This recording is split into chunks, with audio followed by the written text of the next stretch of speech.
नमस्कार दोस्तों, क्या आपने कभी सोचा है कि महाभारत का वो योद्धा जिसने युद्ध के नियम तोड़े आज भी इस पृथ्वी पर सांस ले रहा है? क्या कृष्ण का दिया श्राप उसे मौत से भी बदतर सजा दे रहा है?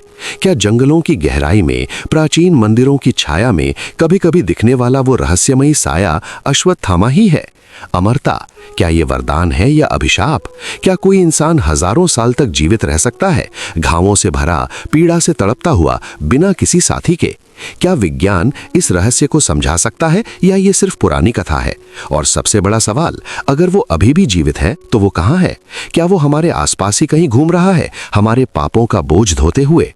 दोस्तों, आज हम खोलने वाले हैं महाभारत के सबसे अंधेरे और रहस्यमय अध्याय को। ये कहानी है द्रोणाचार्य के पुत्र अश्वत्थामा की, एक ऐसे योद्धा की जिसकी जन्म से ही अमरता का वरदान था, लेकिन कृष्ण के श्राप ने उसे अभिशाप बना दिया। ये कहानी न सिर्फ रोमांचक है बल्कि जीवन के गहरे सबकों से भरी हुई है। युवा साथियों, इसमें वीरता और कर्म का संदेश है। मध्यम आयु के दोस्तों, इसमें परिवार, धर्म और परिणामों का गहरा विश्लेषण है। और बुजुर्गों, इसमें सनातन धर्म की वो गहराई है जो हमें आज भी मार्गदर्शन देती है।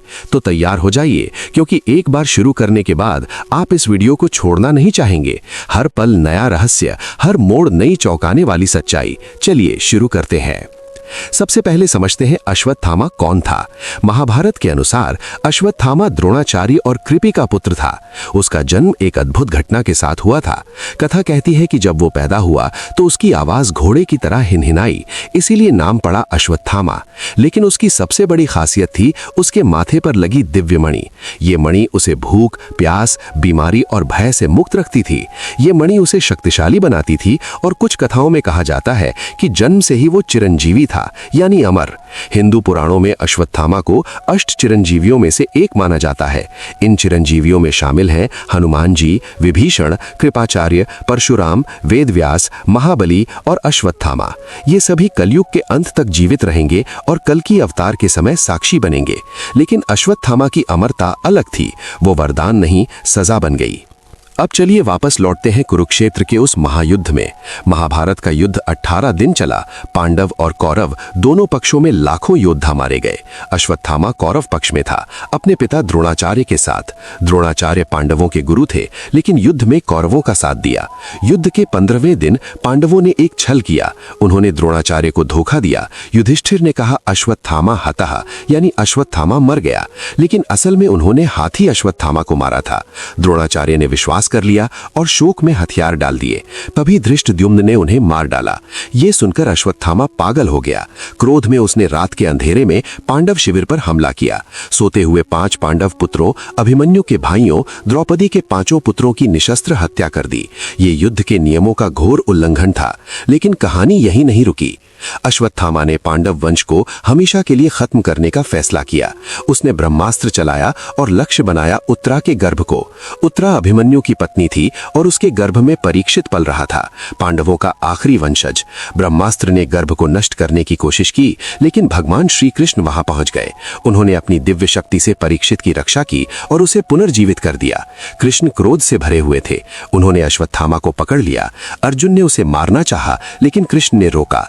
फिर कृष्ण ने अश्वत्थामा की माथे की दिव्य मणि निकाल ली। मणि निकलते ही अश्वत्थामा का घाव खुल गया, खून और पीप बहने लगा। और तब कृष्ण ने वो भयानक श्राप दिया। महाभारत के अनुसार कृष्ण ने कहा, हे अश्वत्थामा, तुमने सोते हुए निहत्थे बच्चों की हत्या की है, गर्भस्थ शिशु को मारने की कोशिश की है। ये भ्रूण हत्या का महापाप है।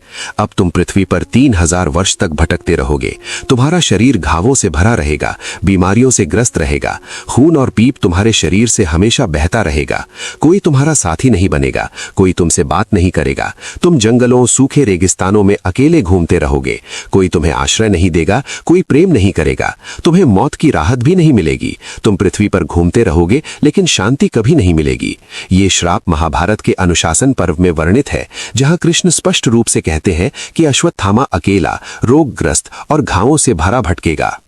दोस्तों कल्पना कीजिए, एक योद्धा जो कभी द्रोणाचार्य का गर्व था, अब घावों से सड़ता हुआ, बदबू फैलाता हुआ अकेला भटक रहा है। मणि निकलने के बाद उसकी शक्ति भी चली गई। वो अब सिर्फ एक तड़पता हुआ अमर प्राणी था।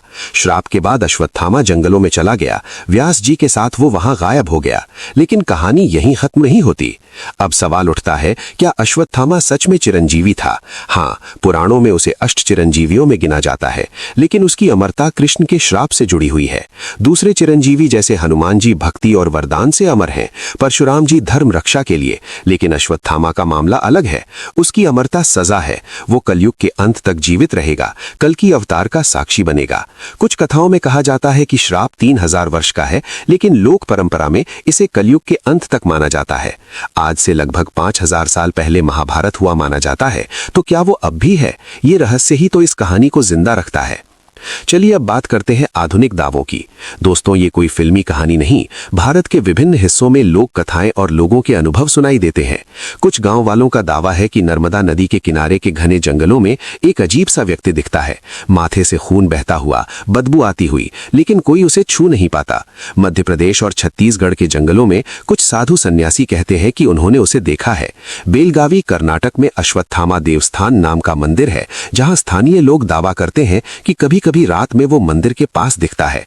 कुछ कहते हैं कि वो शनि मंदिरों के पास आता है, क्योंकि शनि कर्मों का फल देते हैं। एक प्रसिद्ध कथा है कि 20वीं शताब्दी में कुछ यात्रियों ने हिमालय के पास एक घायल व्यक्ति को देखा, जो संस्कृत में बोल रहा था और अपने पापों का जिक्र कर रहा था। लेकिन ध्यान दीजिए, ये सब लोक कथाएं और अनसुने दावे हैं, कोई वैज्ञानिक प्रमाण नहीं है। फिर भी ये कहानियां पीढ़ी दर पीढ़ी चली आ रही हैं। क्या ये सिर्फ कल्पना है या सच का अंश? सोचिए, अगर अश्वत्थामा सच में घूम रहा है तो वो हमें क्या सिखाना चाहता होगा? अब आते हैं विज्ञान बनाम पौराणिक कोण पर। विज्ञान कहता है अमरता असंभव है। मानव शरीर की कोशिकाएं समय के साथ क्षय होती हैं, टेलोमियर छोटे होते जाते हैं, डीएनए क्षतिग्रस्त होता है, कैंसर और बुढ़ापा आता है। कोई भी जीव हजारों साल नहीं जी सकता। बायोलॉजी के अनुसार शरीर की मरम्मत की सीमा है। फिर भी कुछ वैज्ञानिक लंबी उम्र पर शोध कर रहे हैं, जैसे क्रायोनिक्स, जीन एडिटिंग। लेकिन अमरता, वो तो सपना है। पौराणिक दृष्टि से अमरता आत्मा की है, न कि शरीर की। अश्वत्थामा की कहानी हमें बताती है कि शरीर की अमरता बिना शांति के व्यर्थ है। क्या अमरता सजा है? बिल्कुल हाँ। मौत हमें राहत देती है, लेकिन अश्वत्थामा को मौत नहीं मिलेगी। वो हर पल अपने पापों को याद करेगा। सोते बच्चों की चीखें, गर्भ में मरता शिशु, वो समाज से अलग, घावों से तड़पता रहेगा। ये श्राप हमें सिखाता है कि अधर्म का फल भुगतना पड़ता है। महाभारत का संदेश है, कर्मों का फल जरूर मिलता है। अश्वत्थामा का उदाहरण युवाओं को बताता है कि क्रोध अंधा कर देता है। मध्यम आयु वालों को याद दिलाता है कि परिवार की रक्षा में भी धर्म का पालन जरूरी है, और बुजुर्गों को यह बताता है कि सनातन में हर कर्म का लेखा जोखा होता है।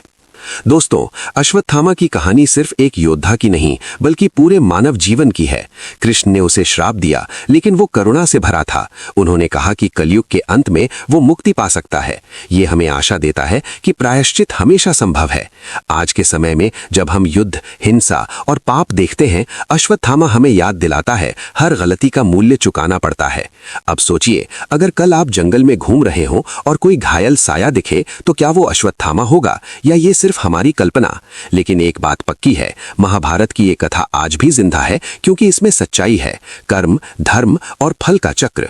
दोस्तों, ये थी अश्वत्थामा की पूरी कहानी, जन्म से अमर, श्राप से अभिशप्त। अगर आपको ये रहस्य पसंद आया तो कमेंट में बताएं, क्या आप मानते हैं कि वो अभी भी जीवित है? अपने अनुभव शेयर करें। लाइक, शेयर और सब्सक्राइब करना न भूलें। अगली कथा में मिलते हैं किसी और रहस्य के साथ। जय श्री कृष्ण। ये स्क्रिप्ट महाभारत ग्रंथ, पुराणों और लोक परंपराओं पर आधारित है। सभी जानकारी प्रमाणित स्रोतों से ली गई है, ताकि दर्शक गुमराह न हो।